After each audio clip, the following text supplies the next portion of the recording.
So andito tayo ngayon sa bayan ng San Narciso, Quezon. So ito yung ating property na titingnan. Ito yung right of way na pathway papunta po dun sa property na ating pupuntahan. So mamaya ay makikita natin yung mismong location ng lote. So right now ito ay 15 minutes mula sa town proper. So balik kayo at pupuntahan natin yung property.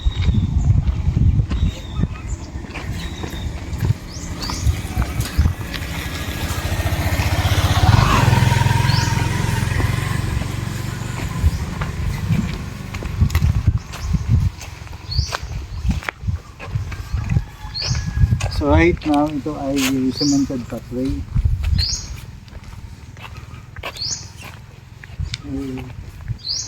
Ito talaga yung daanan dito. Kaya sabi sa atin ng ating kasama ay mayroong mas malapit na right of way na more or less 30 meters lang ang layo sa kalsada.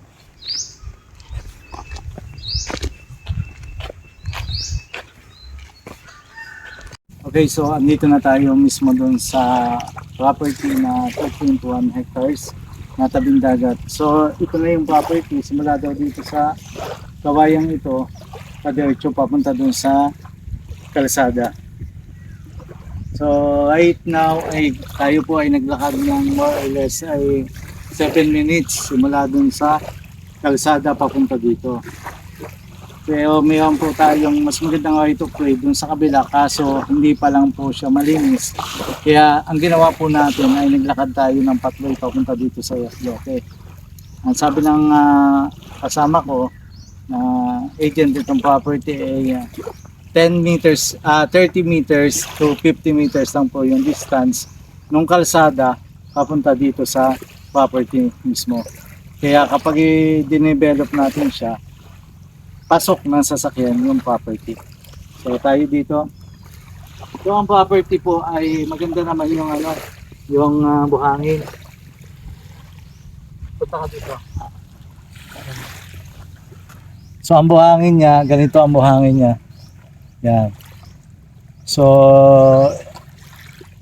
halos ay white sand na din siya, kung mapapansin ninyo. Tapos pino ang pagkabuhangin niya. Ito. So ang lot frontage siya more or less ay kulang-kulang 100 meters ang frontage niya sa dagat. Punta pa tayo dito. Tapos dun sa tubig naman, kung mapapansin niyo, kung mapapansin niyo, napakalinaw naman po ng tubig. So ibig sabihin talagang siya, masarap paliguan dahil kitang-kita natin na malinis yung kanyang tubig. Yan. So ito po yung mismong siya, ang dagat ng frontage ng dagat ng property. So may counting portion ng Bakawan, kasama naman po yan talaga. Ang ibig sabihin healthy yung paligid kapag may Bakawan kasi yan ay taguan ng mga isda. Okay. So dito tayo. So ito kasama po ito, niyugan, may mga part ng niyugan, may part na hindi lang po puno-puno ng tanim ng niyugan, ng niyug. Kasi may mga part na portion na walang tanim. Tapos yung ibang nakikita ko ay may kawayan, saging. Yan. So ito, okay, kitang-kita naman natin dito yung buhangin. Pulbos. Parang pulbos na pulbos siya.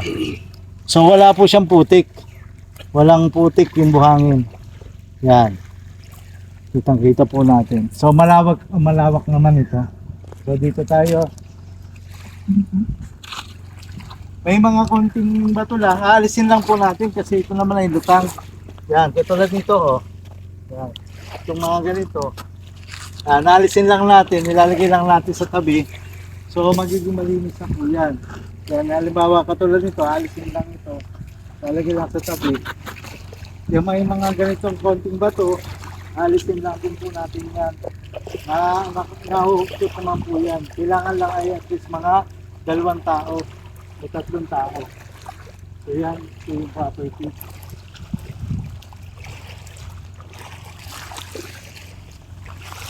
Kailangan lang nating alisin yung may mga part na katulad nito ng mga iba to. Kaya kung may tayong heavy equipment, napakadali nitong tanggalin.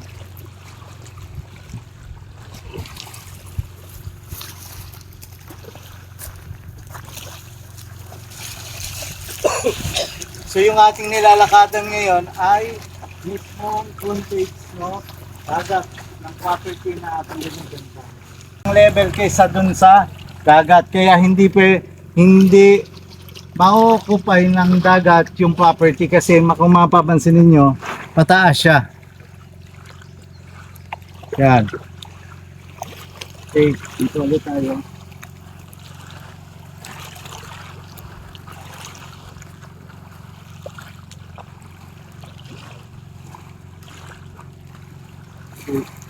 So hanggang dun po yung yung part ng property dun sa may punong yun. Papunta po siya doon. So kita naman natin dito white ang pagkakasand niya. May mga bato lang, pwede talaga nating alisin ito. Kung may backhoe tayo at na magiging possible naman doon yung sasakyan, pwede po nating alisin. Or pwede rin namang hindi natin alisin kasi hindi rin naman siya katulad nito. Oh. Maganda rin naman siyang tingnan. Pwede natin siyang gawing cottage. Kukuhain natin itong mga batong ito tapos gagawin natin siyang cottage. So ito po ay bayan ng San Narciso, Quezon kung saan napakagandang mga beaches na matatagpuan dito. So kaya makikita natin yung mga tubig, yung tubig na nating nakikita ay napaka-fresh, napakalinaw. Yan. So sa mga client natin na overseas, mag-invest po kayo dito sa bayan ng San Narciso. Sa napakagandang bayan. Madami na ang nag-invest dito, mga foreigner ay nagpupuntahan po dito para mag-invest kasi napakalinis ng bayan ng San Narciso, Quezon at napaka-ayos ng mga ugali ng mga tao dito. Kaya hindi po kayo magsisisi. Yung sa mga client natin na gusto pong tingnan itong property, mag-send lang po kayo ng message sa aming email. The same time sa number nandyan sa screen. Para sa ganon ay mabigyan na namin kayo ng time para masilip itong ating property na tabing dagat. Thank you so much at have a good day. Again, 2.1 hectares matatagpuan sa bayan ng San Narciso, Quezon. 15 minutes po yung distance simula sa town proper papunta dun sa kalsada. Then may lakad kami na 7 minutes papunta dito sa lote. Once na okay na yung right of way doon, 30 meters lang po pasok po yung sasakyan po ninyo. Hindi pa lang po ngayon maasikaso dahil makahoy pa po dun sa daan. Thank you so much at God bless.